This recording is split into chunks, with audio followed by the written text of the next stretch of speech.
In Delford, Judge Harlan Mercer was a stern, unbending man who served 30 years with unwavering justice. Though not warm or loved, he was deeply trusted for his fairness and honesty. His wife Clara was a quiet woman who kept the house and raised their daughter Eliza with a steady and gentle hand. Eliza was 17 years old, that autumn soft, in the way that young girls are soft when the world has not yet reached them. She had fair skin, dark hair, and eyes that carried the same calm seriousness as her father's, though in her case it came wrapped in warmth. That autumn, a man named Cole Briggs was brought before the court. Cole was the brother-in-law of Sheriff Wade Dunmore. Sheriff Wade Dunmore, a big, loud, silver-buckled man who ran the town with the casual confidence of someone who had never been told no. Cole had done something unforgivable. He had fenced off the common grazing lands on the south side of Delford, the land where the poor families had kept their cattle for generations. He had done it quietly, over several months, bribing one clerk and threatening another, all to serve a private arrangement with a merchant from the next county. When the fences went up, the cattle were gone, the grain stores ran thin, and by September, children in the poorer quarters of town were going to bed hungry. The evidence was not a matter of argument. It was documented, witnessed, and undeniable. Cole Briggs sat in the jail cell with the comfortable certainty that his brother-in-law's badge would open the door for him soon enough. Sheriff Dunmore rode to Judge Mercer's house the evening before the sentencing. Eliza answered the door and brought tea as she always did, setting the cups down quietly before leaving the two men alone in the study. From the hallway, she heard the low rumble of the sheriff's voice, not its words, only its tone, which was the tone of a man who did not make requests. She heard her father's reply, which was brief and clear. He would make his decision according to the law, nothing more.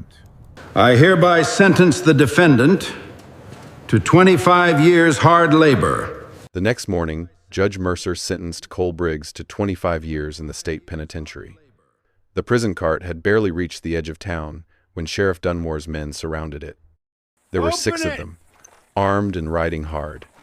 They overwhelmed the 2 guards without ceremony, cut the locks, and pulled Cole Briggs free. By the time word reached the courthouse, they were already gone. But Dunmore was not finished. He rode with 4 of his men directly to the judge's house. They dragged Judge Mercer out through the front door and into the dust of the yard, and they shot him there. No! Clara screamed from inside the house. Eliza, standing frozen in the kitchen, heard everything. Clara turned and pushed her daughter toward the back door, pressed her hand hard against her back, and shoved her into the narrow alley behind the house. "Run," she told her. "Do not stop." Eliza ran. She did not look back. She heard shouting, then silence, and then more shouting. She ran until the town was behind her and the desert spread open before her. Sheriff Dunmore arrested Clara Mercer that same day on a charge so absurd it could only have been born from contempt. He accused her of conspiring in her own husband's murder. A new judge arrived within the week, a thin, nervous man who owed his appointment to men connected to Dunmore. He reviewed the case of Cole Briggs and, finding reasons that satisfied no one but himself, set the man free. The poor families of Delford watched from their doorways and said nothing, because there was nothing left to say. Eliza walked for 2 days before she reached the town of Crays Hollow. She was hungry, her shoes were ruined, and she had nothing but the clothes she was wearing and the name of one person her father had once mentioned. A man named Garrett, who had been a friend in the years before her father put on his robes and left the rougher parts of his life behind. She found him in a saloon, older and leaner than she had expected, with gray at his temples and the unhurried movements of someone who had long ago made peace with violence.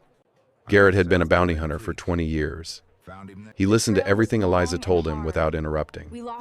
When she was done, he told her he could ride to Delford and handle the matter himself. He had done harder things for less reason. But Eliza did not want that. She wanted to be trained. Garrett looked at her for a long time. Then he agreed. The months that followed were not gentle. She learned to ride properly, not as a girl on an afternoon horse, but as someone covering distance in difficult country. She learned to shoot, first slowly and with great care, then with the kind of speed that comes only from the body's memory. She learned to track, to read faces, to wait. She learned to be cold without being empty. Garrett was a hard teacher, not cruel, but unsparing. He did not protect her from discomfort, because discomfort was the lesson. While she trained, her mother sat in a cell in Delford. Clara had not broken. She ate what she was given, slept when she could, and waited with the same patience she had always shown. The patience of a woman who had spent 30 years married to a man who believed, without any doubt, that justice was slow but real. When Eliza rode back into Delford 6 months later, no one recognized her at first.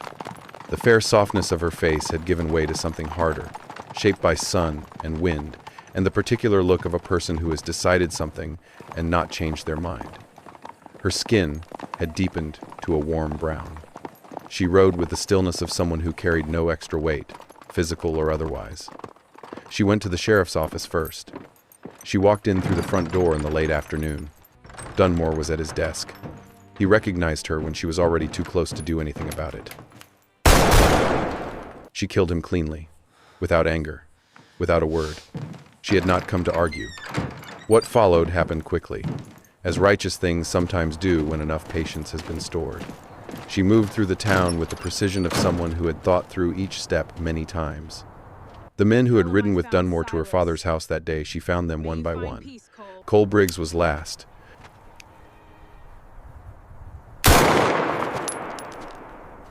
By the time evening came, the accounts were settled.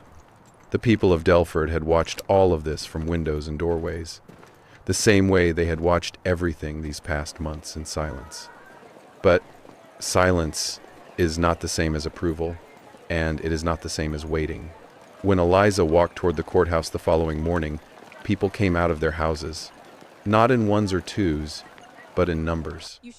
They followed her up the main street, past the burnt patch of earth where her father's house had stood, and into the courthouse square. The new judge was dragged out with considerably less ceremony than he had ever used to enter.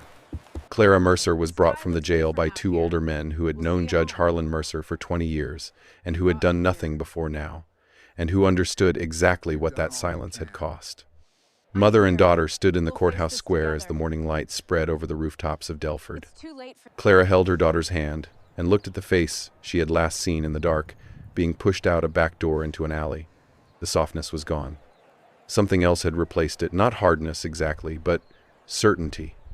Her father had carried the law his whole life with both hands and asked nothing in return. He had believed in it without sentimentality, served it without vanity, and died for it without the chance to say anything at all. His daughter had carried something else, not the robes, not the books, not the courtroom, but the part of him that refused to let wrong things stand. That, in the end, was the legacy.